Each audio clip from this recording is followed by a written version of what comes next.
आओ जी आओ जी आओ जी अज दोबारा असी एक नवी जगह ते नवी चाह दे नाल मौजूद हाँ निको तोचेगी दा प्रोफेक्चर ते तुसी वेखो बोट लेक जेडी निको दी मशहूर लेक है ते इस वक्त नवी तरह थले आके विखाओ मैं जिवें पहले कहा सी जेड़े मेली मंडी जांदी है ना दे चंडे गढ़ के आंदी है देखो पीछे यूरोपियन बैठे ने अमेरिकन बैठे ने वेट कर रहे चाह दा काके काके माई चाह दे दी है नहीं नहीं वो अच्छा इंतजार कर रहे किने किने कप होट तैयार करिए काके बात तुसी बनाई जाओ अच्छा बात। एक साढ़े सतामत हमेशा चाह पीना करते हैं दिक्को भी पहुंचे खड़े ने डॉक्टर साहब साड़ी चाह के बड़े शौकीन ने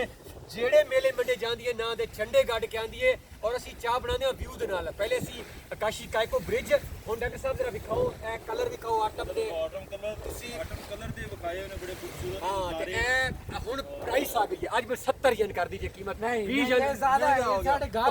में काके महंगा हो गया काका ये फिर काको वेतनाम दे बंदे भी आ गए काके और का गए ने नहीं 70 नहीं 70 अच्छा 60 यन 60 यन दी चाह जेडी मेले मंडी जांदी है ना दे चंडे गाड़ के आंदी है डॉक्टर साहब जरा चाह दा नजारा भी करा दो ताकि पता चल जावे ए देखो जी ए चाह है साडी इस टाइम ते मैं कहना कमाल दी चाह इस टाइम वेदर जेड़ा बना होया है डॉक्टर साहब एंड जरा वे सारे माहौल भी खा दे ओवरऑल सारा कमाल है कमाल कमाल है कमाल है कमाल है कमाल हो गया कमाल हो गया जी देखो निको दे कलर इंतहाई खूबसूरत मंजर माशाल्लाह।